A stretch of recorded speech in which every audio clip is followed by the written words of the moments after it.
सबसे सटीक विश्वसनीय तरीके से जिम्मेदारी निभाना, निडर हो आपके लिए सिस्टम से भिड़ जाना, आपके हर मुद्दे को मजबूती से उठाना, खबर को सिर्फ बताना नहीं, उसकी तह तक जाना। आप देख रहे हैं सहारा।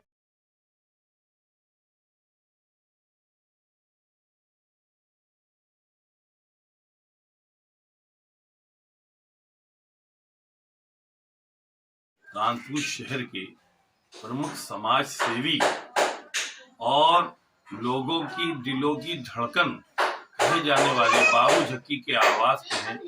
यहाँ पर आज ये कई दिन का सफर करके आए हैं। हम पहले तो ये बताएंगे कि जो शिहाब भाई जो पैदल सफर हज कर रहे हैं उसमें बाबू भाई का बहुत बड़ा रोल है और शिहाब भाई भी बगैर बाबू भाई के आगे नहीं बढ़ते हैं और जब भी जहाँ पर कोई जरूरत आती है उनको बुलाते हैं, उनसे मशवरा करते हैं। बाबू भाई कई मर्तबा जो है जा चुके हैं। आपकी बार उन्होंने बाकायदा तौर पर बॉर्डर हम भी दिखाएंगे, वो बॉर्डर में किस तरह से झंडा लिए हुए, देखिए भारतीय झंडे को लिए हुए खड़े हुए हैं और किस तरह से यहाँ पर जो है ये वो पार करा रहे हैं। ये सब चीजें हम इसको लाइव दिखाएंगे। काट दिया।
क्या नाम है आपका? मोहम्मद शफीक उर्फ बाबू झक्की, समाज सेवी साबरी। ये बताइए कि पैदल जो हज सफर चल रहा है शिहाब भाई का, उसमें आपका बहुत बड़ा रोल है, इस पे क्या कहेंगे आप? देखिए, एक इमीडिएट कोई फैसला लेने में, जल्दबाजी करने में आदमी से भूल हो ही जाती है, चूक हो ही जाती है। जिन लोगों ने, बेचारों ने 4 महीना 10 दिन शिहाब भाई को अपने मुकाम पर गुजारा, रात दिन दिल्ली अमृतसर बॉर्डर के चक्कर लगाते हुए उनकी दिमागी तवाज़ुन भी ख़राब हो गया था। हमारे शिहाब भाई का भी दिमागी तवाज़ुन ख़राब हो गया था।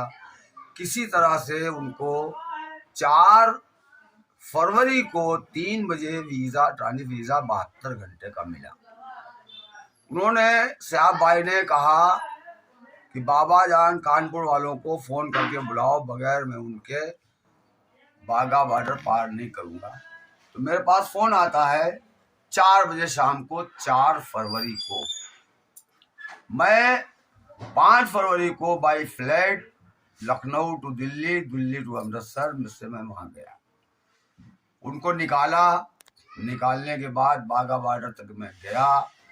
वहाँ मैंने जो है उनको बॉर्डर क्रॉस कराया। बॉर्डर क्रॉस करने के बाद मैंने अपने इंडियन होने का सबूत पेश किया और मैं बी इंडियन बाय इंडियन हूँ।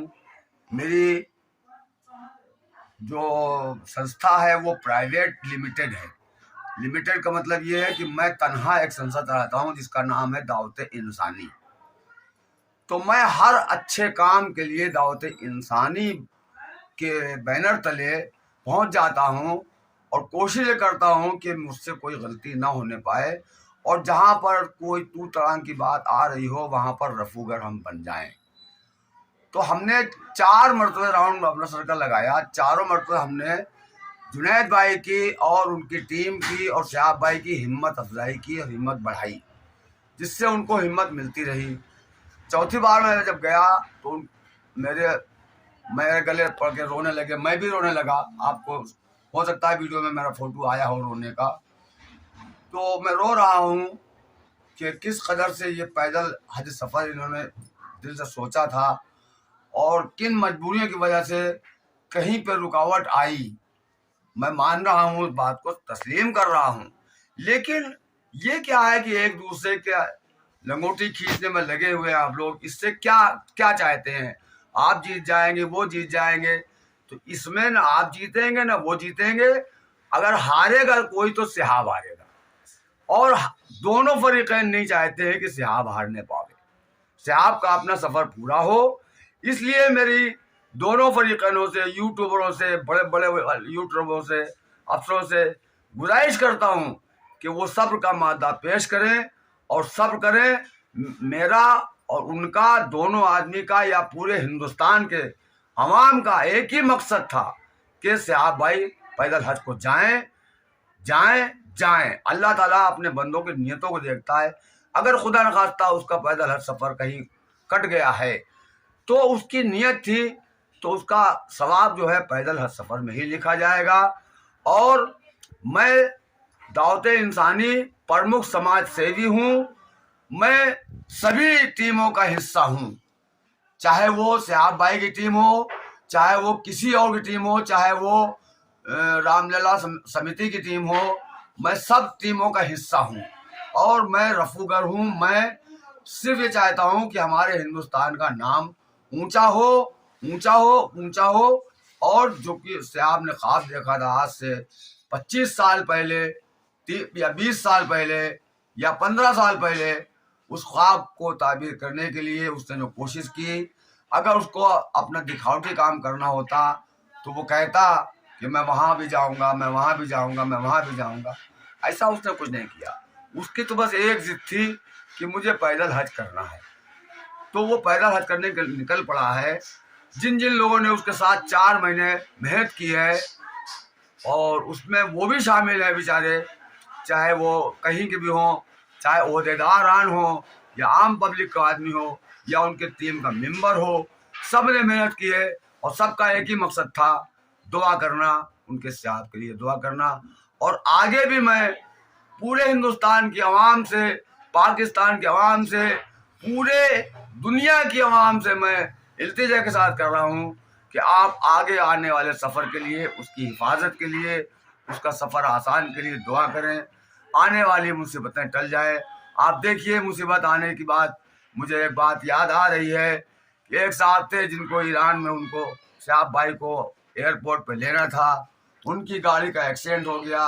उन्होंने 2 जवान औलादें खो दी, अपनी बीवी को खो दिया, उनके भाई पैर कट गए। तो ये सब चीज़ें हुआ करती हैं। आखिर उन पर क्या बीत रही होगी, उन घर वालों पर, उनके सब्र तस्लीम भरा है। अल्लाह ताला उनको जज़ाए खैर और जन्नत में आला मकाम अता फरमाए, जन्नतुल बकी में उनको जगह अता फरमाए। और उनके लिए भी दुआ कीजिए, दुआए खैर कीजिए, और उनके घर वालों को सब्र तहम्मुल अता फरमाए। मैं फिर एक बार कह रहा हूँ कि आप लोग आपस में इसमें कोई तनाव की बात मत पैदा कीजिए। चाहे कोई यूट्यूबर हो, चाहे ओहदेदार हो, चाहे आम आदमी हो, ऐसी कोई बात पैदा ना करें जिससे हमारे इस्लाम का नाम या हमारे सिहाब भाई का नाम बदनाम हो। ये अच्छी बात नहीं है। मैं हाथ जोड़ के आप लोगों से विनती करता हूँ, मैं गुजारिश करता हूँ कि मेरे भाइयों, पूरी दुनिया के भाइयों, यूट्यूबरों, थोड़ा सा अल्लाह के अज़ाब से डरो, अल्लाह के अज़ाब से डरो, अल्लाह के अज़ाब से डरो, और ये ग़िबत गिरी को थोड़ा ब्रेक लगा दो, ताकि हमारे सिहाब भाई का हज कबूल हो जाए, मकबूल हो जाए, उसका सफ़र आसान हो जाए। मैं तो रात दिन दुआ करता हूँ। मैं एक छोटा सा आदमी हूँ, कानपुर का, बाबू झक्की मेरा नाम है। और इसका ये देखिए, चंद लाइनें मैं संस्कृत में पेश कर रहा हूँ कि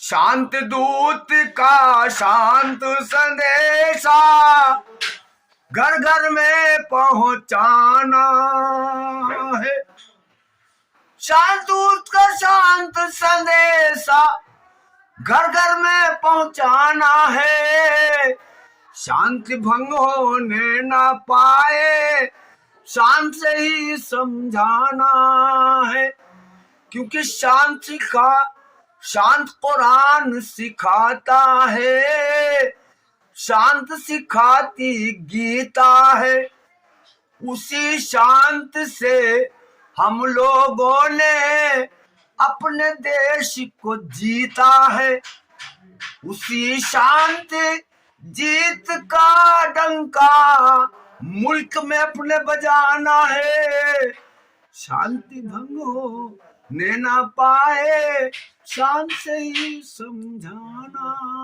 है। ये बताइए कि आप जो है एक बहुत लंबी जद्दोजहद की आपने शहाब भाई के सफ़र में, हज सफ़र में, तो अभी जब आखिर में आपको बुलाया गया है शहाब भाई ने कि हम बॉर्डर पार करेंगे, और ये जो पाकिस्तान का मसला आया है वहाँ पर उनके सफ़र को गुप्त रखा गया है क्या?